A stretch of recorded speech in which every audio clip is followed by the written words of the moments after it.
30 million hectares of this country is doomed to degrade. Save yourself before you save the planet. And that's how you can sustain that stocking rate. Great about this event here is that you're bringing people together to share new ideas and to break new boundaries. What working together and not competing is forage is going to run out after 3 months. Continue to innovate and experiment, and I think this is the most exciting thing. We now know that the main pathway where carbon goes into the soil is through sunlight, through photosynthesis. Once you've done your bush control, you then need to apply a regenerative grazing plan to crops, which means suddenly they start working together and not competing, and you start getting an increase in production, an increase in mineral flow, and an increase in quality of the animals that you're producing, but you're also producing more forage, so your sustainable stocking rate goes up.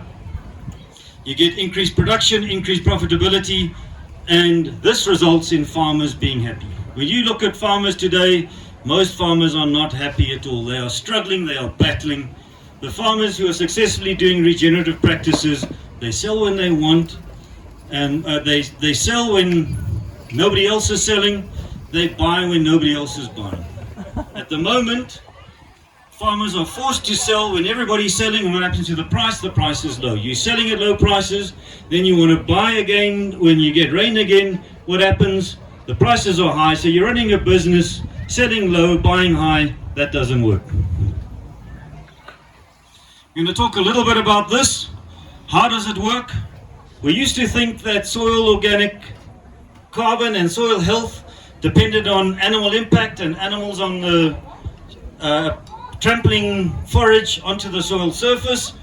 We now know that the main pathway where carbon goes into the soil is through sunlight, through photosynthesis, where you have carbohydrates produced, and up to 30-50% of the carbohydrates produced by a plant are pumped into the soil.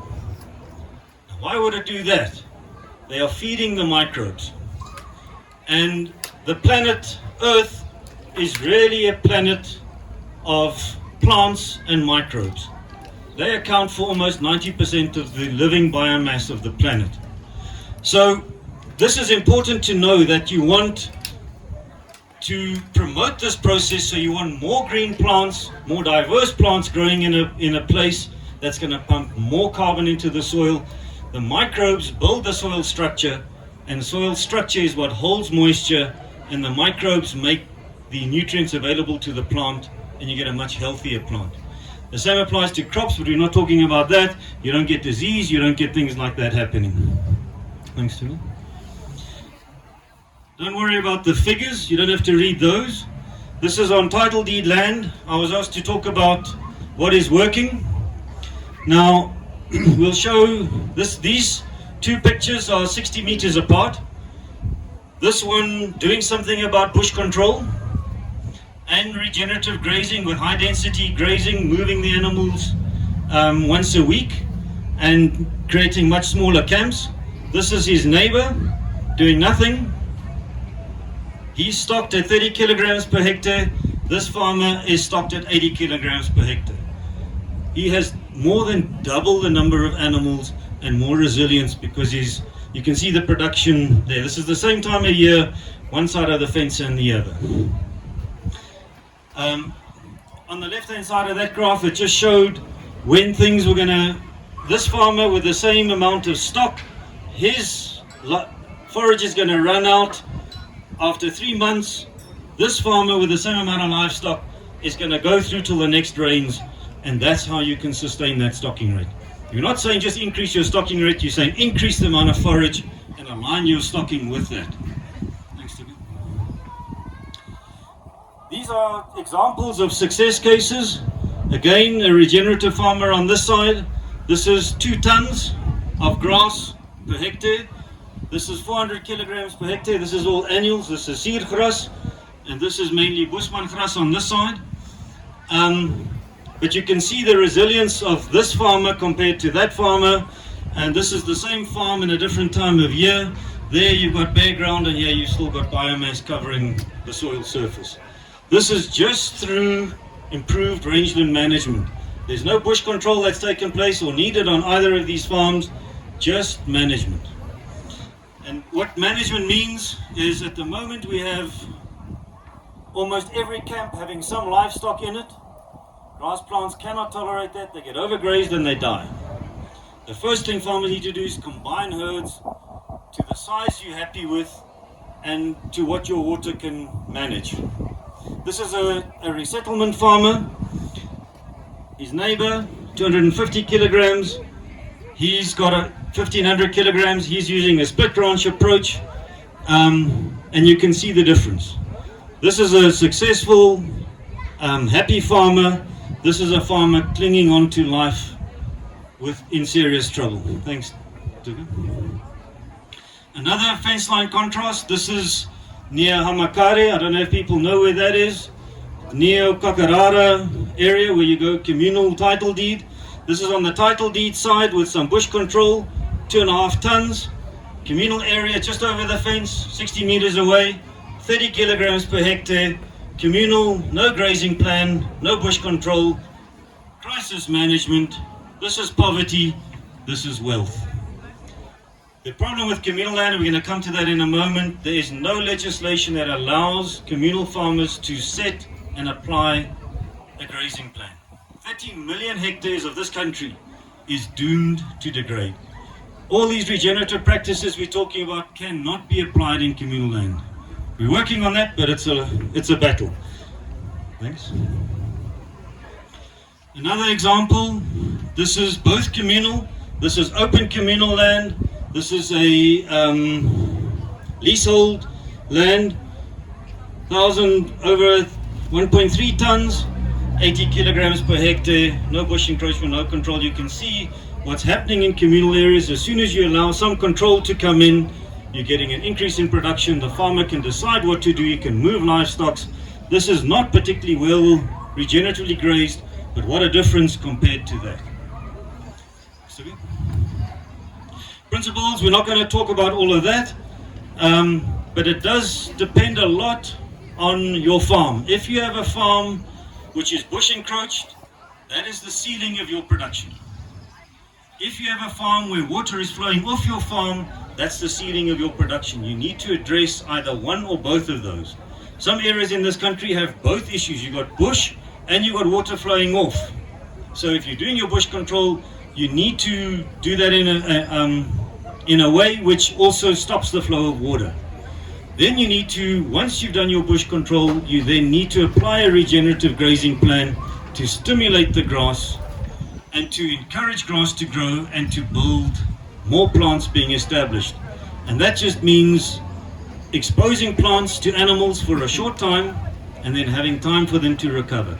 There are very many approaches to do this, and the approach you adopt depends on the farm and the farmer.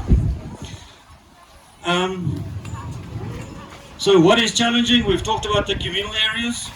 Our markets don't support good decision making. When there's a drought, the subsidies come in when the animals are skin and bone, but the subsidies should come in when you've done the forage assessment. We know the animals are going to be skin and bone in 3 months' time. Sell them when they're in good condition. The market appreciates it, the farmer appreciates it, and the rangeland appreciates it too. We need more incentives to support farmers to shift from what they're currently doing. Farmers are difficult people, like all people, they don't like to change.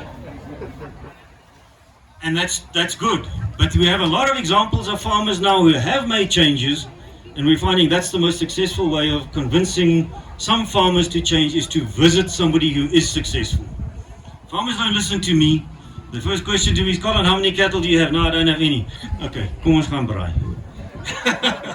So that's the method that we're using, is we're trying to build early adopters who are doing this anyway. We're helping them, supporting them, engaging with them, and other farmers are coming to visit and to do that. If we get all this right, we can add 62 billion over 25 years, and it's going to cost us 28 billion. If you're on a farm, what you can do, if we get 1,000 farmers to change, and they all add 10 kilograms over the stocked on their land over 10 years, we can add 500 million to the Namibian economy by just allowing 1,000 farmers to do what we're talking about here. We can double the value of the livestock industry if people move from a $6 billion to a $12 billion industry, if farmers are enabled to change. And that means finance must change, policy must change, and people must be incentivized to move to better practices. I think I'm over time. Am I, Tuka? You are. I am. You continue. Can I continue? Yeah. So the conclusions are is that it can be done, and it's not difficult. Farmers just need to understand what needs to happen and understand that plants need time to recover. If you don't give plants time to recover, they love animals. They want animals there, just not all the time. So it can be done.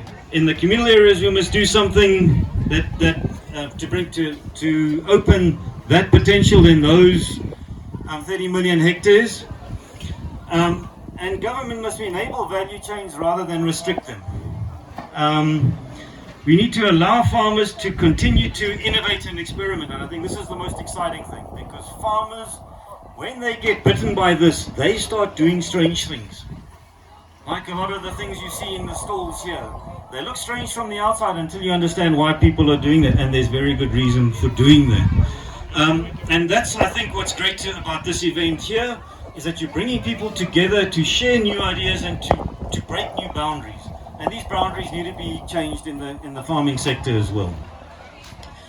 I think we need to support learning hubs and all sorts of other things, but I think it's a sector with great potential, and I think it's a question of farmers realizing, going and visiting, going home, and making simple changes that aren't going to break the bank, and that's going to mean you're going to increase your stocking rate, increase your profitability, and then save the planet.